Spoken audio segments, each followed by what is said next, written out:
Hey everyone, it's Fim over here. If you want to keep updated with the latest from Maroon Talk, make sure to like our Facebook page and subscribe to our YouTube channel. You may also follow us on Spotify, Apple Podcasts, Google Podcasts, Anchor, Pocket Casts, Breaker, Overcast, and Radio Public.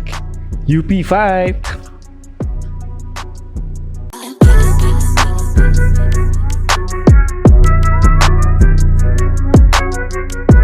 Welcome to Maroon Talk, the only segment dedicated for anything and everything UP fighting Maroons.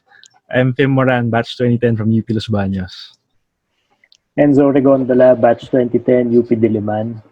Christine Concepcion, KC, batch 2003, UP Diliman. Coach Allan? Yeah, okay. Allan Gregorio, 86, 939, 78. Yeah. Kompleto. UP Los Baños and graduated at UP AIT, 92. Nice. Ryan Gregorio, 89 12929, UP College of Mass Communication, major in audiovisual comm. Grabe yung confidence! I love it! There we go. Grabe yung intro niya. That's like one of the best intros we've ever had, no? And Coach Ray, if you're not familiar, si Enzo is from Masscom as well. He took up journalism. So kayo yung ano dito. Oh, fantastic. Yung mga journalism, yun yung mga matatalino. Yeah. Medyo on the creative side. But it will still Pero matalino din, balance Coach. in the Matalino din. Matalino pa rin. Lahat naman Hello, taga-UP tayo, Lahat di ba? naman taga-UP. Grabe naman. Matalino. Of course. Okay, as you've seen, I'd like to welcome to the show 2/3 of the very well-known 3G, the Gregorio brothers. Coach Allan Gregorio and Coach Ryan Gregorio. Coaches, welcome to the show. It's such an honor to have you guys here. Thank you for accepting an invitation. How are you guys? How are you guys right now? Thank you for the invite. Of course, very happy to be part of the show, Maroon Talk. And I've heard so much, a lot of good stories coming from way back, coming from a lot of people. So, salamat for having us. Nice.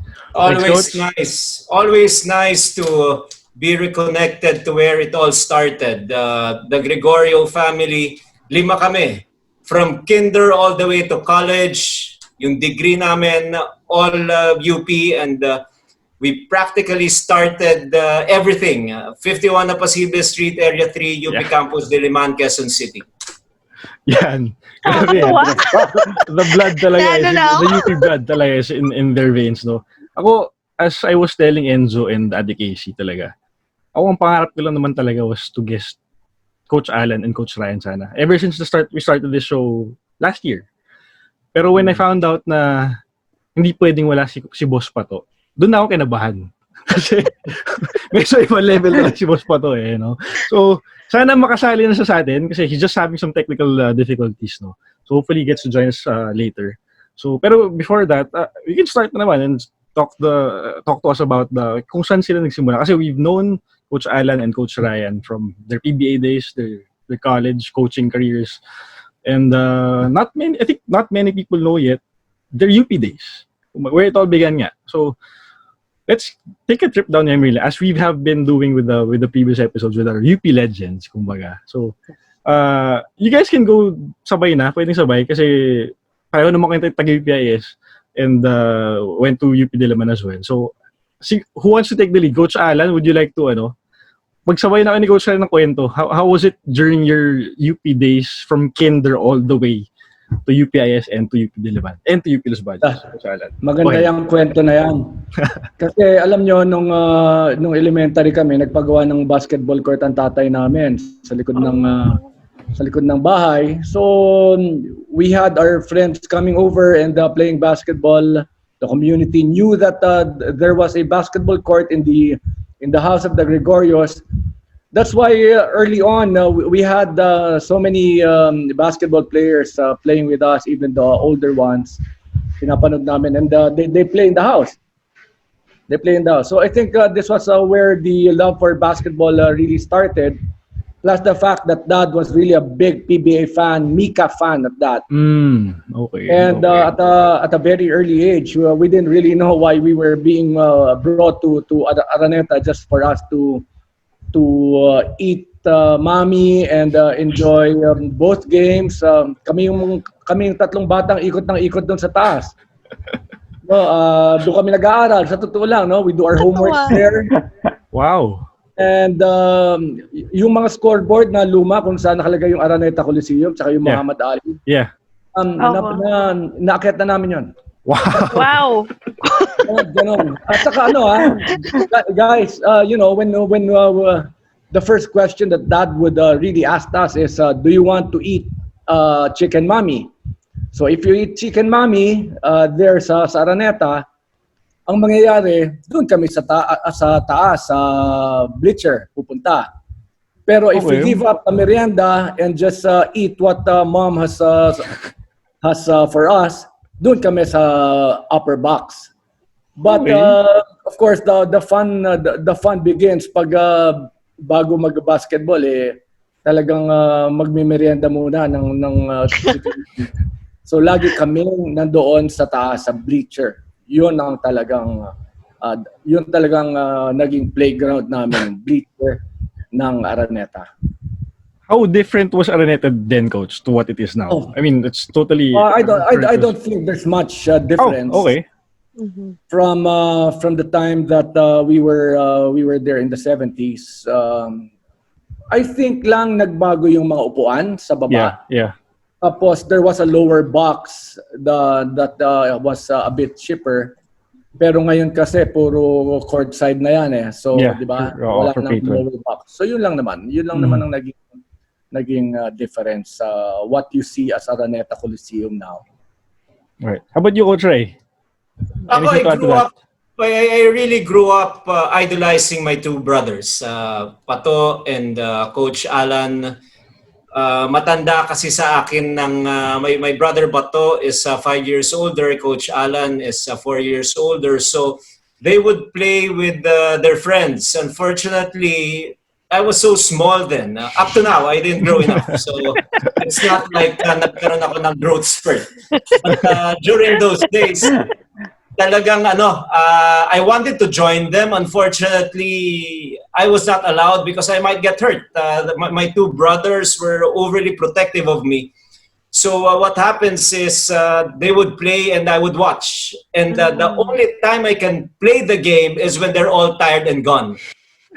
So I was Alone. just all alone. You play alone. So, the love affairs sa game started there. Of course, yung influence ng aming father, and it was just total love for the sport. We were all members of UP Fighting Maroons junior team. Yep. Yung UPIS, and then after that, we still pursued the game. Coach Allan became a varsity sa UP Los Baños. Si Boss Pato was just bad timing. I thought he had the best opportunity to play for the senior level. Unfortunately, he was playing at the time where Ronnie Magsanok was part of the team. And Eric Altamirano was also part of the team. So he had no chance, unfortunately.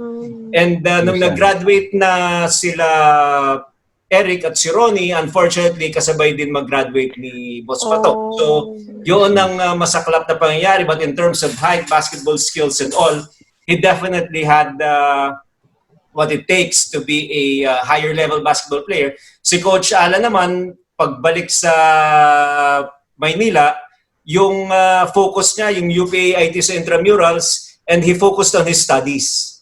Yeah. So, yan ang naging direksyon ni Coach Allan, and then he pursued his coaching. Ako, I was again blessed because probably it's just better timing. Nag-graduate na sila Alfie Manlulo, sila Hans Bayaborda, and all of a sudden there was like a vacuum in the point guard position, and I was able to play. I played 3 years for the UP Fighting Maroons, but that was the highest level of basketball that I was able to experience.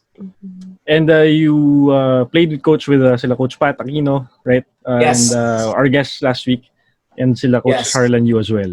Yes, it was a good basketball team. I mean, a lot of big named athletes eventually made it big in the ecosystem of Philippine basketball. Pochwinyo, of course, Yes. reached the PBA Mhm. as part of the Grand Slam Alaska Aces. And Bope Rasol became one of the better coaches in the country. And I say this as a matter of fact, the best basketball coach for the UP Fighting Maroons. And you can quote me on that. And Coach Patrick Aquino is by far the best women's basketball coach in our country. Yes. And he's still making waves, and he's just a fantastic basketball mind when you talk about women's basketball. And marami pa. Harlan Yu is now a huge businessman in Cagayan. Jape Javier is also now in Australia. And a lot of players became successful in their own chosen fields. And we were very blessed to have Coach Pat here as well, and Coach Lito and Coach Harlan. As well as you Coach guys Lito now. also. Oo. You know that Coach Lito is very, very close to Coach Allan. And in fact, magkasama sila doon sa kaisa-isang champion team ng UPIS, and nobody would Yes. ever give Coach Allan credit for this, but he was the one who recruited the players who eventually were instrumental in giving us that very lone championship. Yan, we'll talk about more of that later. Kasi si Ate Casey was actually there. She was there. Ate Casey, senior ka nun no? For EPIS Senior that kami ni time. Marvin. She was very, very part of that championship team. So since nabanggit ni Coach Ray yung UPLB, ni Coach Allan, kwentuhan mo kami ng konti dyan. Kasi ngayon lang ako nagka-guest ng yung kapareho ko ng campus. Ganyan ka, Coach, how was your time in UPLB back then? Well, UPLB kasi, of course, no, galing ako sa abroad. I studied abroad, so it was a totally different experience altogether. I stayed in men's dorm. Yan! Inuso, Unang pasok ko pa lang, walang screen. Unit 1 ba yan, Coach? Ha? Unit 1. Sakto, baka pareho pa tayong kwarto. Oh. Hindi. Unit 1 yung una, yung diretso. No, yung bago-bago, yung sa taas. Okay. Unit 4, I guess. Maybe 4, yeah. Yeah, doon. Tapos, I was with 4 seniors na tawag dito, nanghihiram ng sapatos. Okay. Senior sila So kung anong sapatos mo, kung gusto nilang hiramin, they will use it.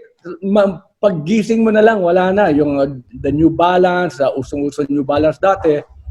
No? And yung Sperry, yun. Wow, that was quite an experience. Tapos ibabalik nila madumi. Yun, ikaw mag-business. A lot of seniority in dorm life. But it was really fun, no?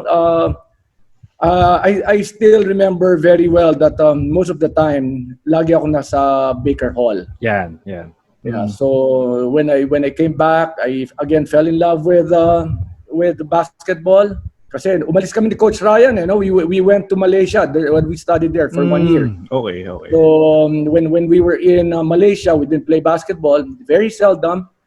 What we did was we played good tennis and very good table tennis. Okay. So these were the things that totally changed when I went back to Los Baños. I again stayed with the game. I had a reconnection with the game. And then I won an MVP for the freshman interblock basketball tournament. Yeah. Usual tournaments. MVP, yun. So automatically naman kinuha nila ako sa seniors basketball team doon. And in 87 I was part of the team B of UP. Pero malakas din, masyadong malakas sila. Tata Marata were the recruits during that time. But I also enjoyed that 1 year of being with the team B actually. Coach Bo was my teammate in UP Diliman. Yeah. So yun ang aking UP Los Baños. Yeah. Before I get to I think Enzo has a question now. Pero how long did you stay in Coach, in UPLB? Was it 1 year lang or? Yeah, I only stayed there for 1 year. Mm-hmm. Yeah, yung second sem actually hindi na kumuha ng agricultural courses. I went to more of G courses, knowing that I'll be transferring after that year. So that was 87 when I transferred. Alam ko na, dahil lagi ako may asthma Lagi ako may asthma, yun pala. Meron akong allergy sa weeds. Puro ano dun. Puro puno, puro talahib, puro ano, gano'n. So, that was it. So, doon ko nalaman na tingin ko, hindi ako talaga meant to be a farmer. To those who don't know, si Coach Allan took up agriculture when he was in UP Los Baños, no? So, Coach Allan, anong weeds yan? Weeds na talahib o weeds na... Alam mo na. Weed na iniisip mo, marami din nun. sa LB kasi may crop science na tinatawag eh. So, pero hindi kayo allergic doon, Coach? Hindi. Pero bawal yun. Atleta tayo. Very interesting. Alam nyo, nung nasa Los Baños ako, hindi ko alam ba't lahat ng kilos ko. Alam ng tatay ko eh. Because he was the vice president of UP during that time. Wow. And I'm sure there were people who were checking me out what I was doing in UP Los Baños. So, kailangan magpakabait. Dahil system-wide vice president si Professor Gregorio eh. I see. Very interesting. Pero si Coach Allan could have kaya hindi siya nakapag-enjoy ng gusto sa LB. Kaya may chance na eh. Okay na ako doon. Okay na, Coach. Okay. Very good. Okay, si Enzo, anything for them? Since nabanggit niyo na yung playing base niyo sa UP, sa UAAP, pwede nyo ba i-compare yung differences of the game then and the game now, as well as yung crowd? How different was it back then and now? Yung mga venues nyo? Yun. Siguro Coach Ray. It was totally different. Night and day, if I may compare it. Unang-una, there was no ABS-CBN to really publicize the competition. I think the biggest thing and the best thing that ever happened to the UAAP was when itong ABS-CBN took over dun sa broadcasting rights ng basketball. And from that time on, it just became a huge enterprise. So from that standpoint, there was definitely a huge difference. The number of people watching, the venue, because before we were just playing sa Rizal, sa Ninoy Aquino Stadium. It was not really a huge arena. Minsan dito sa Blue Eagle Gym. So maliit lang yung venue because hindi naman pa tinatao.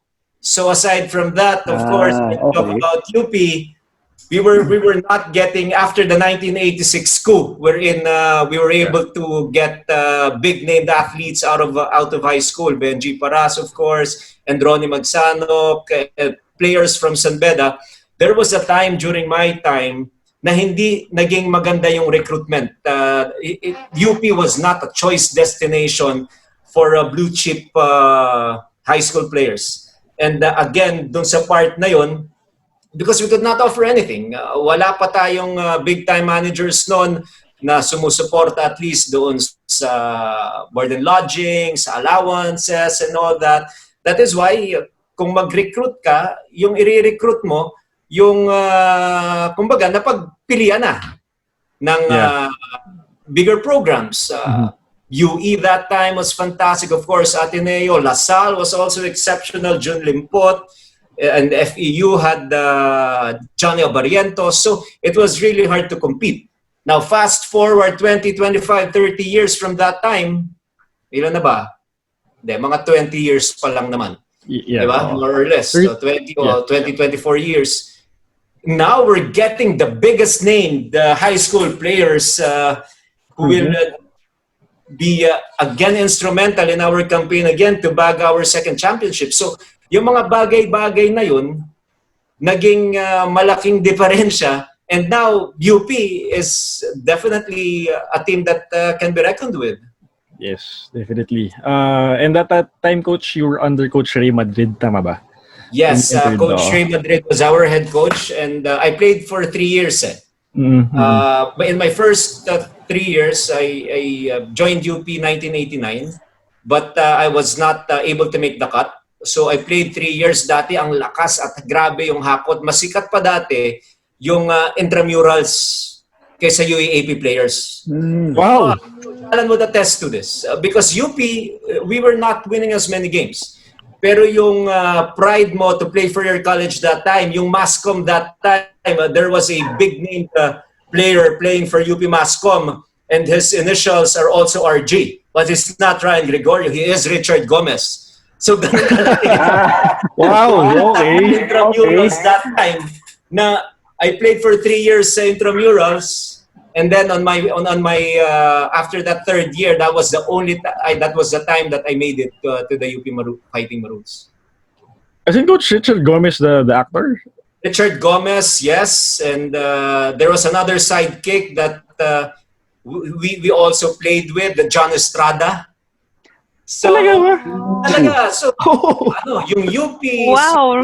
gym. Kalaban namin yung team ni Coach Allan, UPAIT.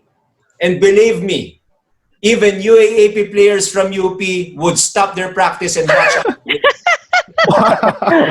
Good.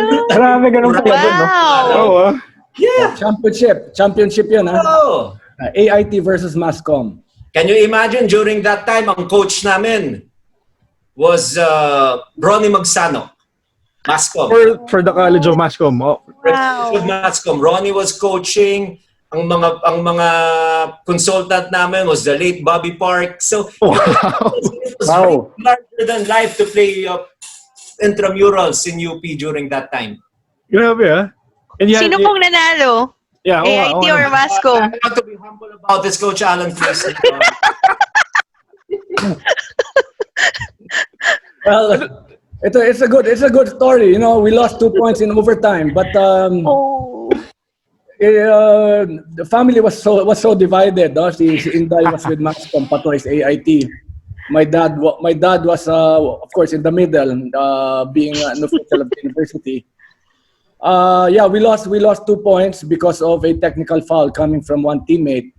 Nakipag-away kay Richard Gomez, and I think that's what broke the camel's back, so to speak. But anyway, they had a very very good team. Totoo yun, while Bobby Parks was on the other side. Dito naman sa amin, sila Benji Paras, who was also a graduate of UP AIT, were there to support AIT during that time. So nag-away pa nga kami ni Coach Ryan. I thought that I do not know who gave me a very hard parang kick eh. Ano kaya yun? We both scored 17 points. I remember that very well. Tapos alam mo nung mag-aaway kami, sabi ng teammate ko, si Ryan yun. Kasi aatakihin ko eh. Si Ryan yun. Alam niyo yung the next part of the story. The next part of the story is lumapit sa akin yung bodyguard ng tatay ko, yung driver niya. Who's a UP police. Sabi, umuwi na raw kayo, sabi ni Sir. Nakakahiya kayo, umuwi na raw kayo, sabi ni Sir. So that's a good story. Yes, AIT versus Mascom. That's a good. What year was this, Coach? What year? I think this was in 89? 89, yes. 89, 90. Uh-huh. Yes. So, Coach Ryan, did you really kick Coach Allan?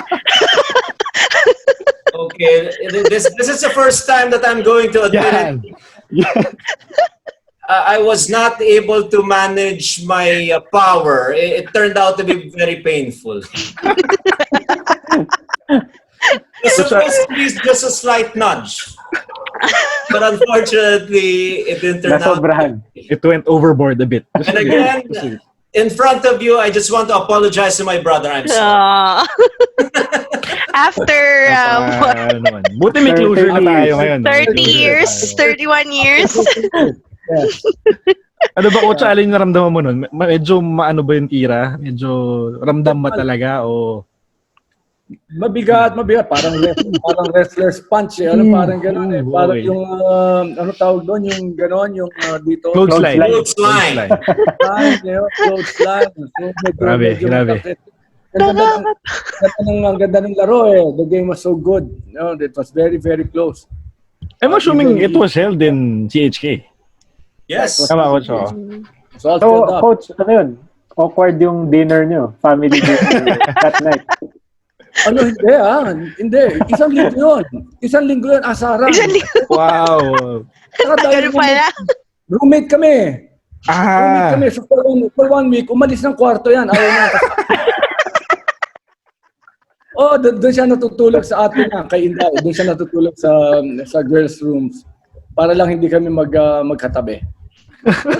Serious. It was It quite was an that experience. big of a deal. Wow, wow, Ang wow. cute. Nakakatawa. Pero my only question there is, as varsity players, pwede yung coach maglaro sa intrams? Walang problema No, yun sa, ano sa kasi, team? I was not yet part of UP Varsity Mhm. in my first two and a half years. Okay. So, hindi pwede. Hindi ka pwedeng, Oh. if you're already part of yung college team, yung UP Fighting Maroons, you cannot play sa intramurals. So, it's not like I made a choice to play sa intramurals. It's just that there were a lot of players in my first 2 years who were better than me. Yeah. So, nung nag-graduate na sila, that gave me an opportunity to finally be part of the team. And that explains why you had a star-studded coaching staff with Bobby Parks, Yeah. with Ronnie Magsanok and Benji Yes. Taras on the sidelines. Yes. Grabe yun. One advantage that they had is that their team manager was Ma'am Tessa Asmines. Oh, Wow. Ma'am Tessa. Favorite prof ko yan. Yes. So yun ang so talagang ibang klase. They were professionally managed. Their team was professionally managed. Ganon ka high level ang MASCOM basketball organization. Grabe. Okay. Okay, sige. Very interesting stories right away, right off the bat. Pero right now, I just want to go back a bit. Let's go back to UPIS, Coach. Back in UPIS, how was it then when you guys started playing basketball, as in varsity basketball?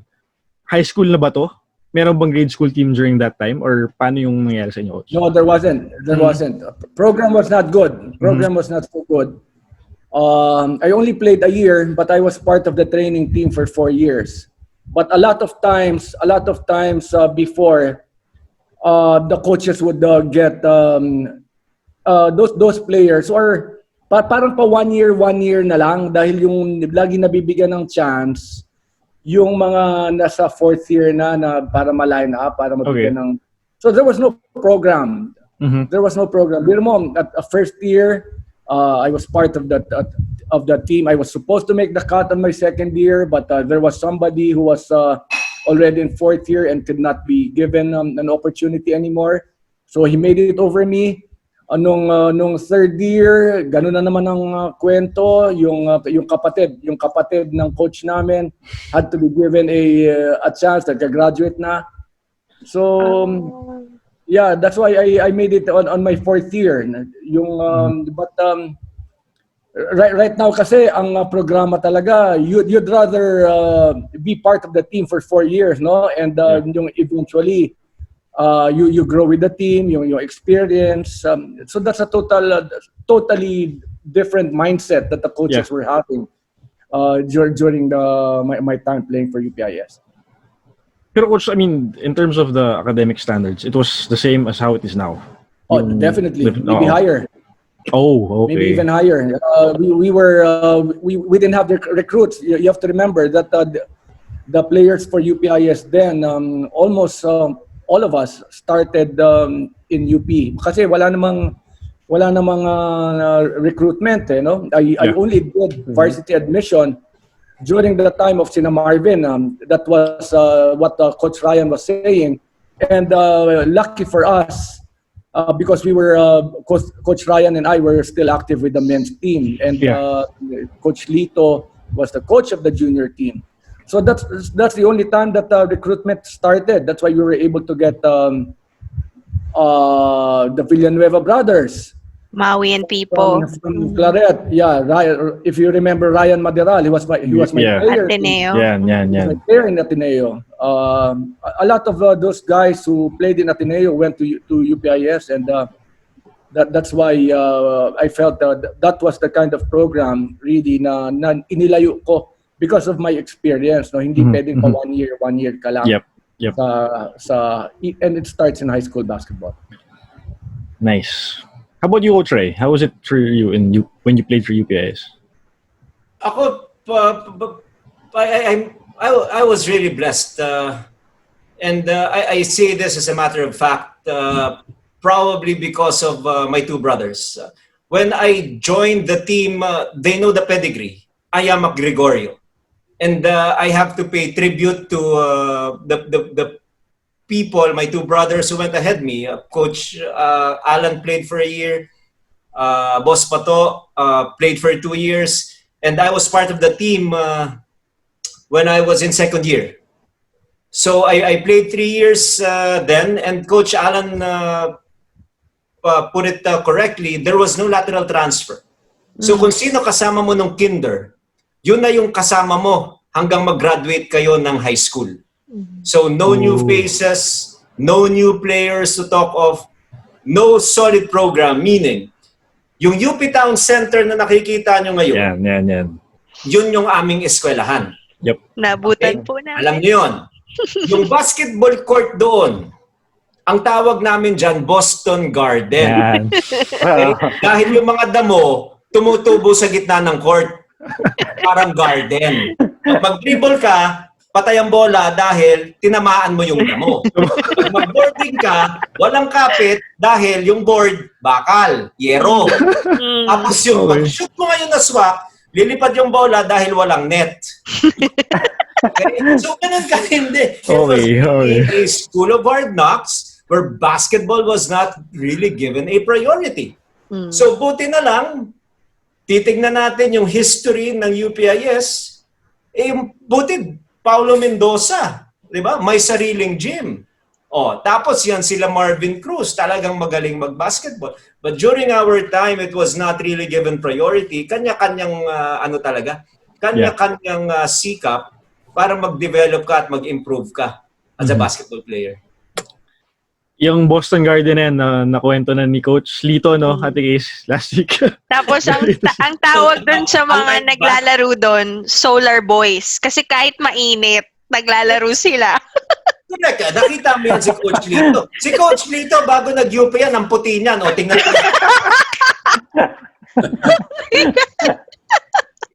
Coach Litz. Sana pala nasama natin ulit si Coach Lito dito. For more interesting stories. Ang maganda pang kwento diyan sa Boston Garden. Pag nagba-basketball ka pag hapon, pag dumating yung seniors, sasabihin, tabi. Parang itutupi na ang court. Tabi. Ginawang ping-pong table eh. Para lang paalisin yung mga mas bata dahil maglalaro na yung mga seniors. So, ganon. Grabe. So, ngayon may sarili ng court ang UPIS. Sobrang ganda. Grabe. Diba? Pero despite you guys not having a program then, you always had the UAP, no? With you guys. I mean, so at least you guys had the UAP juniors to look forward to. And with that, I'd like to segue to Coach Allan's time naman coaching the UPIS juniors. This was in 2011. Just a few years after I played. I last played 2009 for Zobel. And si Coach Allan pala took over 2 years after. Tell us, Coach, how was the situation then when you took over? What was the main changes they had to make right off the bat? That was a very tough situation because at the time I was still with the Gilas program. So medyo patapos ng Gilas program. This is Gilas 1, 2009 to 2011. And I was a parent. I attended practices not because I was coaching UPIS, but because Juanito was playing. So there was a day that I think the coaches, all the coaches of UPIS resigned. So they resigned. They had an infighting against the parents and stuff like that. But in the end, they wanted to keep the sanity of the team. They wanted to the parents wanted some change. And it just so happened that I was coming from Gilas practice and I was going there and they started looking at me. But during this time, UPIS was already 0-78. Wow. For the past 5.5 years, we have not won a basketball game. So it was very tough. It was the last 3 days. It was the last 3 days of the last three games for the season. And I said, okay, I'll be coming in on an interim. I will be helping. So they called up UAAP. There was a change of coaching, and we were up against a very formidable, very strong FEU team that beat us by 48 points in the first round. But this is a good story because when I came in, I totally changed the game plan, the defensive plan. I made sure that we'll be staying close in the game until the very end, and we lost to FEU by just 9 points. Wow, that was the team na kasama si Jerry Pingoy, Yes, coach. we lost to FEU by 9 points. We lost to Ateneo by 2 points. Wow. And then we won in double overtime against UE, breaking the 6-year spell. And that was in double overtime against the UE Red Junior Warriors. Warriors, yeah. Actually, coach, And after that, year after that, we won 4 games. The last of which was against Zobel. Sorry, fame. Coach, no problem with that. Buhad Enzo Subido. Yes. Playing for Zobel during that time. We won. We had 4 wins or 5 wins, and the rest is history. We were able to recruit the Gomez de Llanos and stuff like that. Actually, coach, thinking about it, kasi my brother was playing pa pala in 2011, my younger brother. And correct me if I'm wrong, coach. I remember you coaching the team with just you on the bench and no other coaching staff. Tama ba, coach? You were alone on the bench as a coach. Actually, that was the start. But eventually, I was able to get some of my assistants when I was coaching in PBL with the Burger King, and they helped me pro bono. Ganong suporta. Wow. Ang nakuha ko, special mention, shout out to Coach Gino Manuel, who has been a very loyal assistant of mine since our Air 21 days and Burger King. So he joined me on the bench. Tama. Oo. Tama. I think that was a game sa Blue Eagle Gym, and I saw Coach Allan coaching the team alone. So at that time, talagang alam ko na Those were the first siguro mga first three games. Yeah, I had that to do it season. alone. Interesting. Right. Very interesting. Okay. Now let's head on over to Coach Rai naman muna again. Coach Rai, if you did not know, we had Jair Ibanez in the program. We had him guest here, and I think you were one of his coaches when he was starting out in Diliman. Tama ba, Coach? Yes, I think I recruited him. Wow. Talk to us about that time you were the coach of the This was early 2000s, coach, no? Tama. 2001 ba? Yes. 2000. 2001?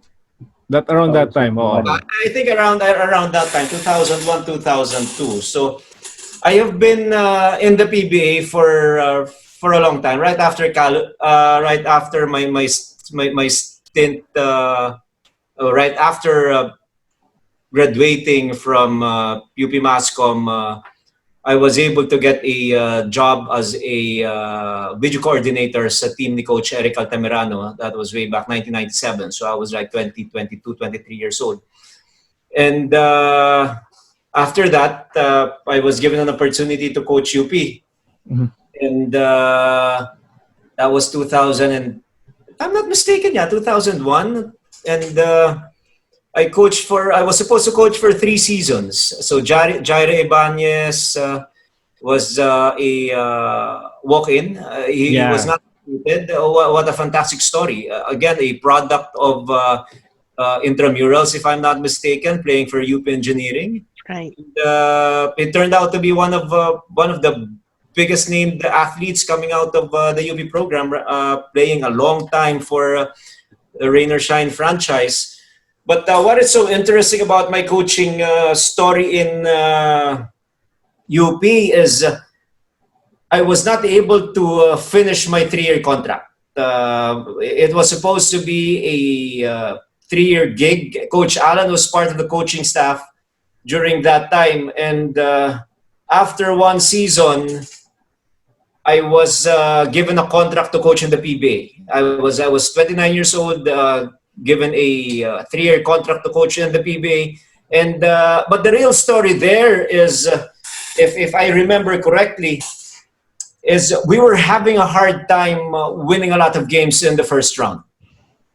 All right, we were like 2-5, losing a lot of close ones, but we had a hard time closing out games. And in the second round, I had to decide: am I gonna coach? Because I was already distracted because I was already coaching in the PBA. So during that second round, Coach Allan took over. And he won 5 straight games. So we ended the particular season at 7-7. Eventually, I went to continue my coaching career in the professional level. But in reality, I told myself that I will not go back coaching college because my brother is a better coach than me. Because I have no coach during that time. So again, it was a career option for me. It was good because I ended up coaching in the PBA for 15 years. Yep. And Coach Allan is just a strong developmental coach who's willing to help players from basic level all the way to being highly competitive. So he eventually took over the portfolio while I was able to concentrate in my professional coaching gig. That was my... Coach Allan, anything to add to that? Since you were mentioning. It was a good opportunity. Of course, it was a family decision. And when the PBA offer was already there, it was a no-brainer for Coach Ryan to pass on that. He felt he was so young, but we knew that he was very capable of coaching in that level. Yep. And we were insiders doing game plans. Actually, si Coach Lito nga. Si Coach Lito, every time gumagawa kami ng plans for Pure Foods, lagi namin kasama yan si Coach Lito. And then again, maybe Lady Luck was smiling on Coach Ryan when he won a championship when he was age 29, and yet he was really struggling big time coaching UPIS. UP, I should say, the UP Fighting Maroons. Maybe because before the practice of UP, he will come from a PBA practice. Ako, bago mag-practice ang UP, manggagaling ako sa grade school ng Ateneo. So yung comparison ko of how these collegiate players were playing is that, wow, they're playing at a very, very high level, which excited me. While for him, for Coach Ryan, since he was coming from a PBA practice, then pagdating niya doon, ang naisip na they should have certain skill levels. Yeah. That is comparable already to a PBA player. So that is where I think the initial hardships was coming from. Ako galing ako sa baba, umaakyat, siya galing sa taas, bumababa sa college players. That's where we can see the discrepancy in terms of teaching talent for you guys kumbaga during that time. And yun nga talagang that's what destiny had in store for you guys, no. So before I head over to Ate Casey's question, there's something I want to ask talaga to Coach Ryan. It's a PBA question. So as a fan ng Pure Foods days mo, Coach. To mention pala, yung championship ni Coach Ryan when he was 29 years old. Correct me if I'm wrong, Coach. You were the youngest coach to ever have that. You were the youngest coach to have a championship at that age. Parang gano'n. Context-wise and based on the history of the league, I think a few months younger si Tommy Manotok when he won one. Okay. And Chot Reyes was also a few days younger. And Okay. ako yung third, but I was the first one to win a championship at that age as an interim coach. Ooh, Because I okay. did not come in as a regular coach. Again, there was an interesting twist in my story as a PBA coach. I was an assistant, and Coach Eric Altamirano during that time was our head coach. But in 2002, if you remember, meron tayong hindi pa Gilas yun eh. Yung RP team natin, yung Selecta RP team natin, coached by Coach Jongwit Chico, bound for Busan. So when Coach Jongwit Chico was the head coach, si Eric Altamirano was the assistant coach, who was also our head coach in Pure Foods, but they wanted undivided focus, and the PBA decided, hindi ka pwedeng mag-coach muna sa PBA. Kailangan mag-focus ka muna sa national team. And since there was nobody in the bench of Pure Foods coaching, sabi ng management, Coach Ryan, ikaw na muna mag-coach one conference. Tapos pagkatapos niyan, balik ka ulit. O sabi ko talaga, one conference lang. Ha? Pagkatapos nito, balik na ako assistant because I just wanted to be an assistant coach for the rest of my life. Because mas mahaba ang runway ng assistant coach. It's a head coach.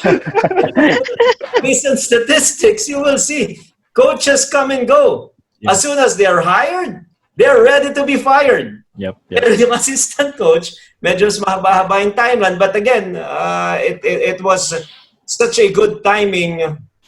Alvin Patrimonio was there to help us. Ronnie Magsanok, Derek Brown, also Kirby Raimundo was the new kid on the block. We were able to win on my very first conference. And true enough, after that first conference, assistant coach ulit ako pagdating yung second conference. But after that year, I was eventually promoted.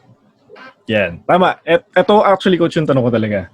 With that core of a James Yap, a Mark Pingris, and sila Paul Artadi, you could really see na they had this, and Peter John Simon as well, you could really see that there's this chemistry within that group. Now, I just want to know, how did that type of chemistry come about? Was it something you did, or was it something innate to those players wherein they chose to like really go together and play together as a team, like brothers? Kasi kitang-kita naman talaga yung ano eh, yung samahan nila na iba from others. Where would you attribute that, coach? The 2002 championship, it was still the veterans. So, before sila James. Yeah. Mm-mm. So it did not happen until 4 years after. We were able to draft James Yap in 2004 as our number 2 pick overall. And the reason being is we performed so bad in 2003 under my helm. So in other words, the Pure Foods management was just so patient. They were able to make sure that we will grow the team the right way in the post-Alvin Patrimonio era, because pa-retire na si Alvin nun eh. Yes. So the organization, the franchise needed another face. And we were picking at number 2. And good thing, si Rich Alvarez was Buratineo then, was just playing exceptional basketball, back-to-back MVP. But I thought all along that if we were to find the new face of the Pure Foods franchise, it has to be James Yap.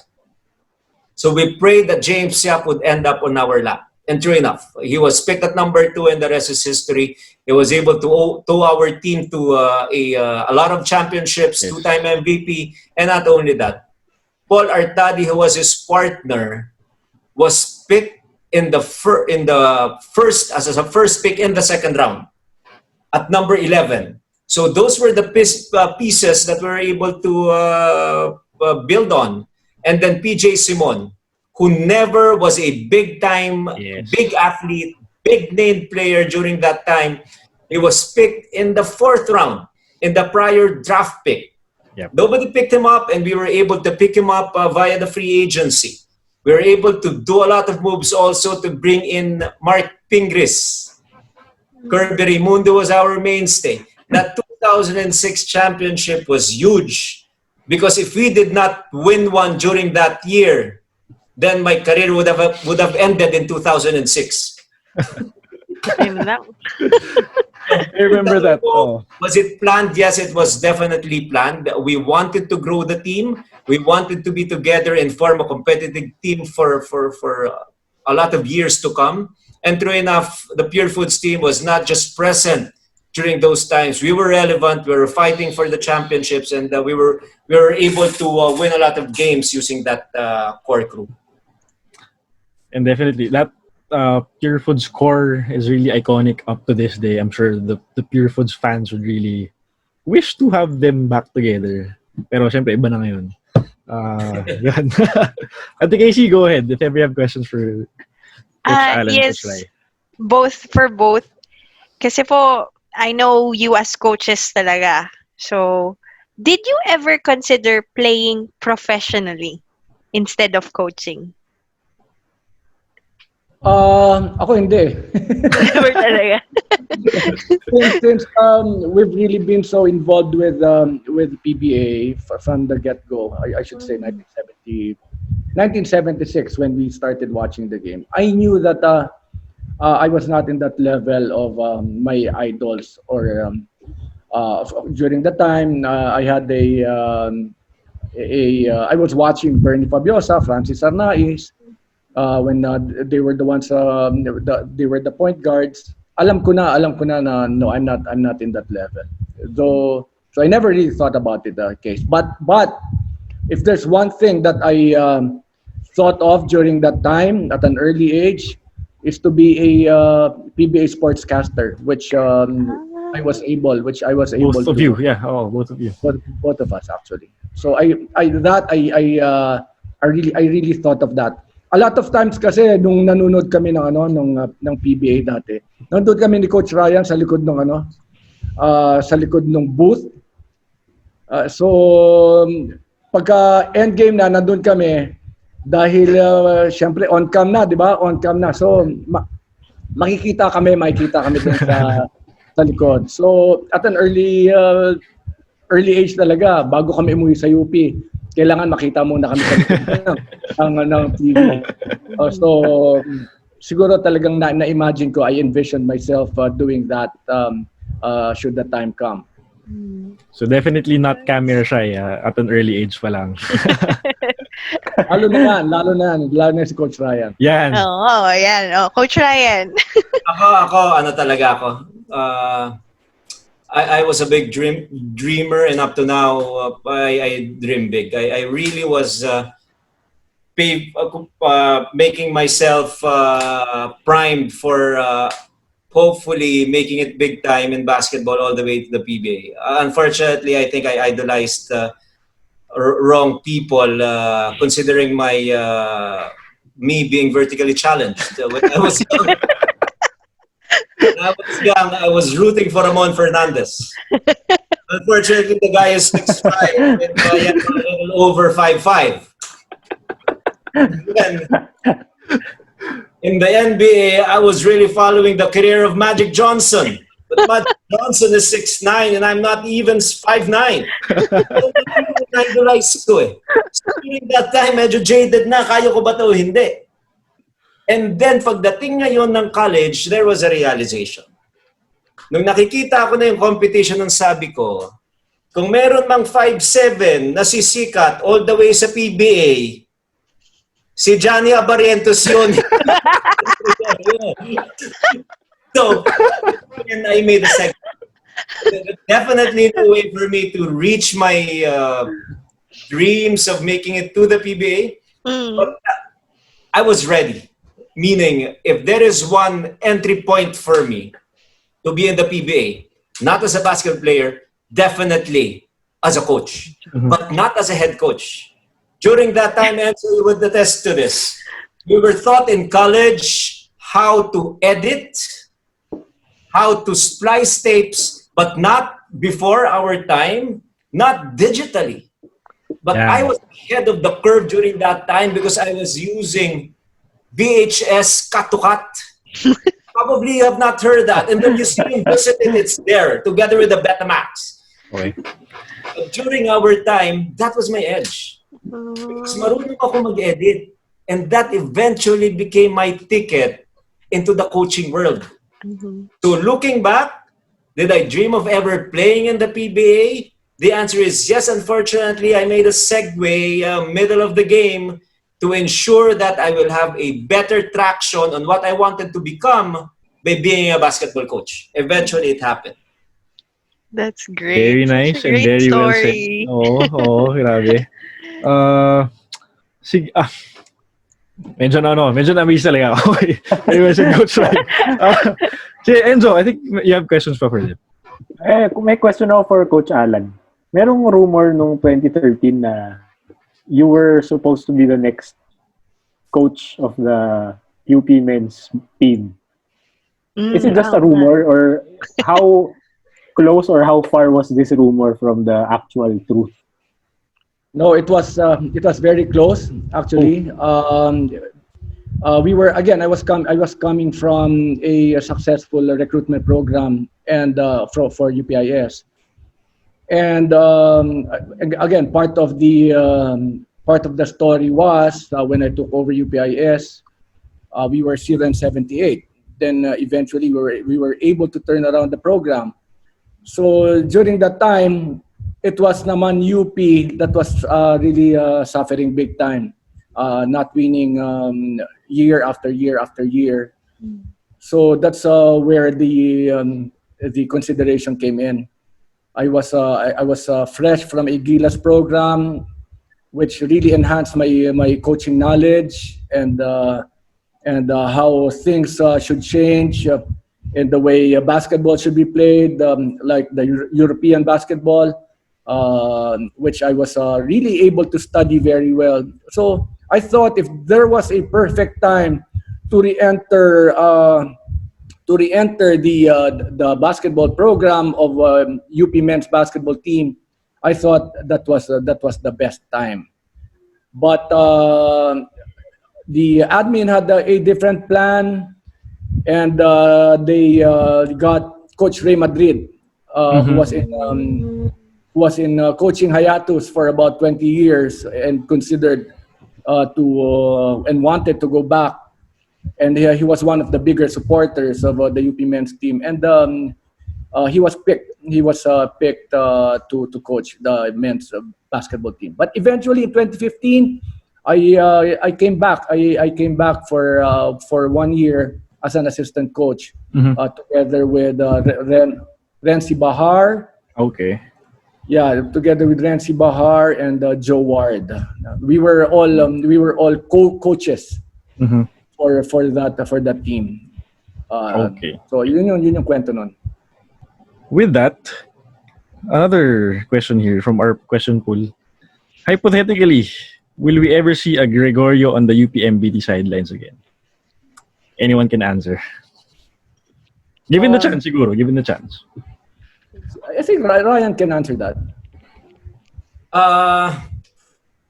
To be honest with you, it is not something that I am thinking of. That is how bluntly I will put it. As far as I am concerned, again, the reason being is I am fully supportive of the capabilities of Coach Bo. Yeah. And I've again changed my track. Yeah. I'm no longer actively coaching. Yes.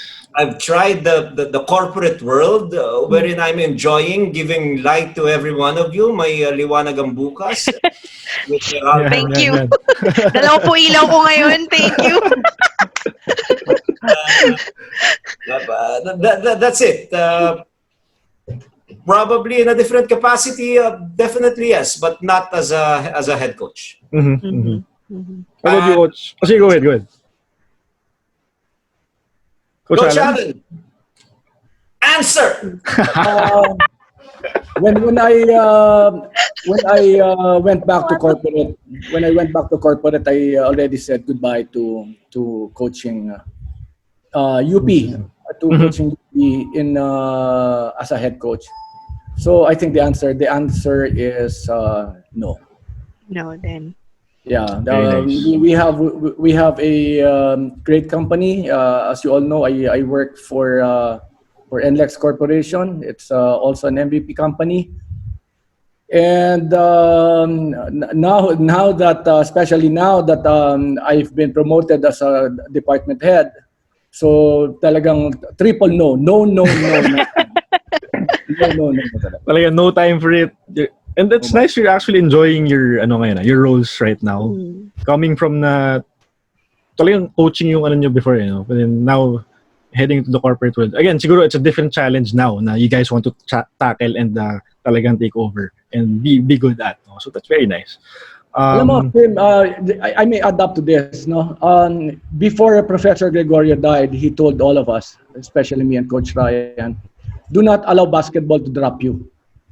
Do not allow basketball to drop you. He has seen the best coaches. He has seen the best players in the world at a certain time, coming from being up here to being dropped by basketball and exactly just not knowing what to do anymore with their lives.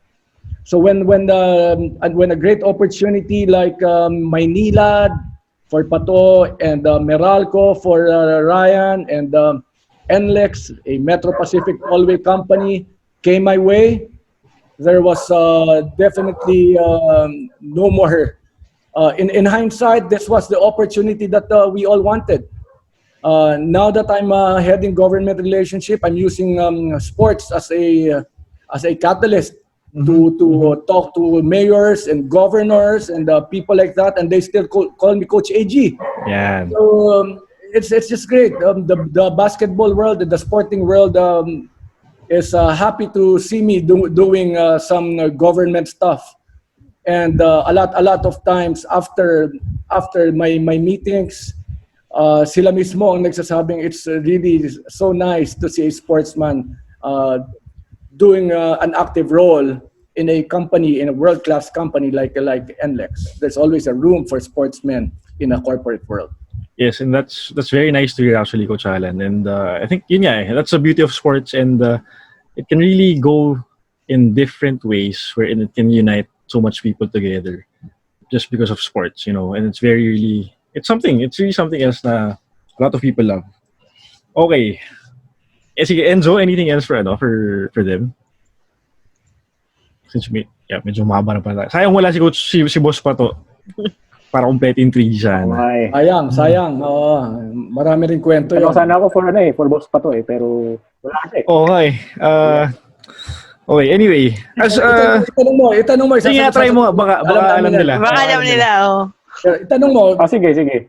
Masasagot namin. Meron kasi may nabasa akong article na si Boss Pato daw nung 2018 during the Cinderella run of UP, season 81, mga around the final 4 finals, ganun. Parang meron siyang business trip dapat to Tokyo. Tapos, he held on to, parang hindi niya tinuloy yung trip niya. And instead, parang gusto niya atang suportahan yung team. So, totoo ba yun? Tsaka, anong kwento dun sa Ryan can answer that. Si Pato is probably the biggest supporter among the 3 of us. Coach Allan and I combined, wala yun sa passion and dedication ni Boss Pato right now, actively supporting the UP program. He is really out there together with the team manager, Governor Rimulya, Coach Bo Perasol, to do their recruitment spree. And we would just be surprised that blue chip recruits all of a sudden will be posted in our family Viber group done by Pato Gregorio, and we will just give him a salute, double salute, sir. that kind of a story is definitely closer to the truth. He would drop everything just to have an opportunity to see UP win. And I think it has become a personal advocacy for him. The last time, again, we won was way back 1986. And he was barely out of college. And right now, since he is made, he's a huge businessman right now. And it's time to give back to the University of the Philippines. And he's doing it through his passion and love for basketball. So you will see it. As soon as we hoist the trophy, Coach Pato will be at least probably beside Bo Perasol, Remulla, probably the third man. Yan. Oo. Perasol, Pato, Gregorio.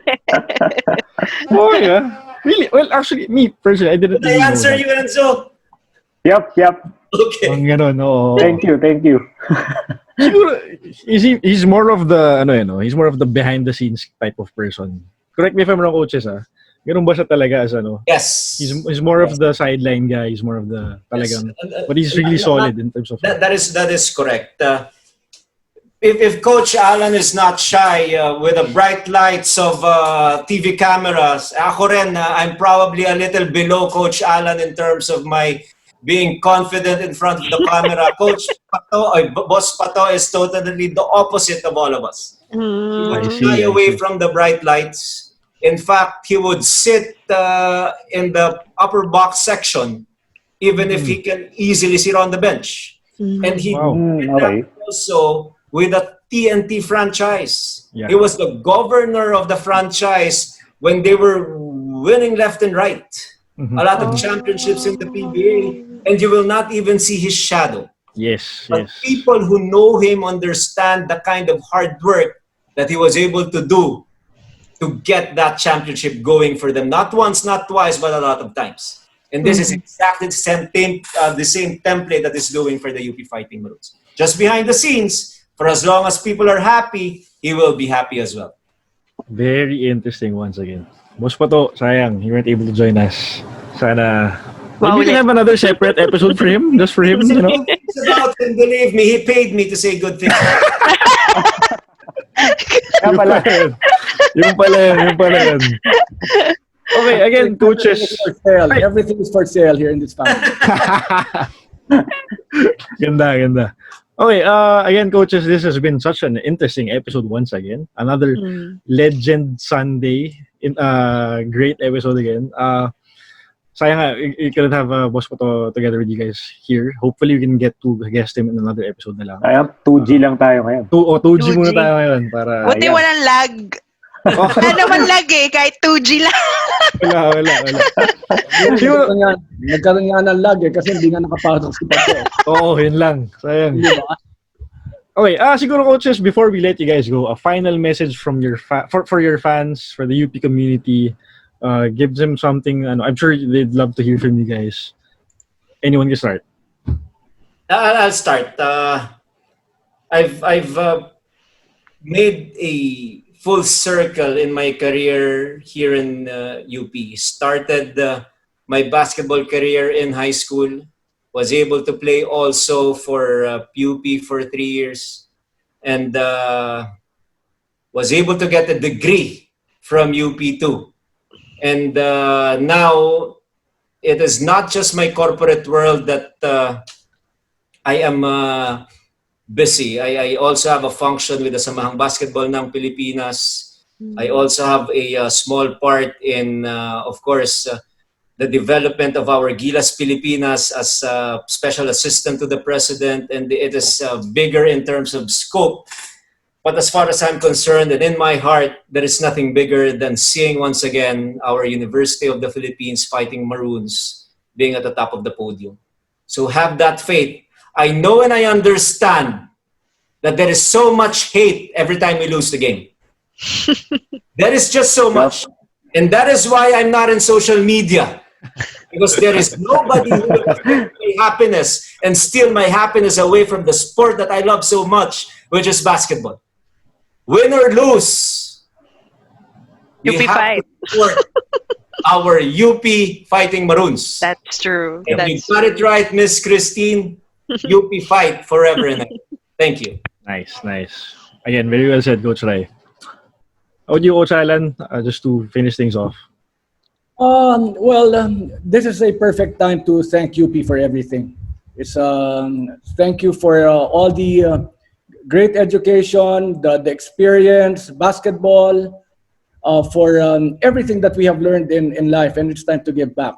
And I've always felt that giving back is through basketball will always be something in the Gregorio's hearts. Just like what we said, we started quite early, even below 10 years old. We were involved with the game. Now it's time to share the knowledge of the sport to all our young men and women who should also be taking advantage of these great opportunities in sports. UP is a great catalyst. Basketball is something that we all look forward to. A lot of times we unite ourselves, we wear maroon. We're just so proud to be clapping for our beloved UP Fighting Maroons. And we urge each and everyone to, just like what Coach Ryan said, win or lose, we should be one. We should not be thinking about going into the coaching arena because you are not coaches. So for those people who talk about the nitty-gritty of the sport and they talk about what should have been done at this very present time, why we lost the game, and stuff like that, I guess it's time to reconsider doing the other thing. Let's just go back to enjoy the sport. When you tweet something, make sure that you can carry on and really share something that you have experienced yourself. You can never second guess what's in the heart of a basketball coach and what is in the mind of the coaches. So I think thank you so much. I thank you sa opportunity na to, and hashtag UP Fight. Yes! Oh my gosh, ang ganda! Grabe. Again, this episode is gonna be one for the books as well. I mean, I'm not kidding when I say it's a dream come true to have the Gregorio brothers guest here on this show. Talagang. So again, coaches, it's definitely words can't express how thankful we are for you guys to join us here. Thank you for having us. And as Coach Allan, before we end, okay. Mag-ano muna tayo? Selfie muna tayo. Ako ba? Yeah. Kanina pa ako nagsiscreenshot. Okay. Ikaw ba, Enzo? Oo, sige ako na. Okay. 1, 2, 3. Okay. Alright. Okay, just to end, no. As Coach Allan was mentioning kanina, it's very important to give back to UP. Since yun yan, dito tayo nagsimula eh. Dito natin nakuha yung lahat na meron tayo ngayon. I mean, in terms of training, in terms of building our values as people, as individuals, as citizens of the Philippines. No? So again, this is another reason why we do this as well. This Maroon Talk show. It's to give a voice to the UP students, UP personalities. Actually, mas gusto nga dito yung yung mga hindi pa masyado sikat. Like what we have with we guess the men's volleyball team. For them to give a voice. And we also have the women's football team na unang ng beses nag-champion back in season 78. No? So kumbaga, I just want to give a voice to those people who haven't really been heard yet. Kasi we all have so much athletes in UP, so much students, but then everyone has a voice. Hindi lang masyado narinig iba kasi we have better things to focus on. No? So that's one reason why we have Maroon Talk, no? to have that to give that kind of voice to the students, to whoever needs to be heard. So yun, again, thank you, coaches Allan and Coach Ryan, for inspiring all of us. Thank you. The UP students, your players, your PBA fans. I'm sure they love to watch this episode. No, yun nga. Sanang si Boss pa to. Hopefully we'll schedule it another time. Hopefully we get to have you guys back as well sometime soon. Hopefully we'll schedule that. Anytime. Coach, thank you again. Enzo, Ate Casey, thanks for joining us as well. This has been Maroon Talk. Maraming po salamat, everyone. UP Fight. UP Fight. UP Fight. Thank you, coaches. Bye. See you. Ingat. Stay safe. Bye. Bye-bye.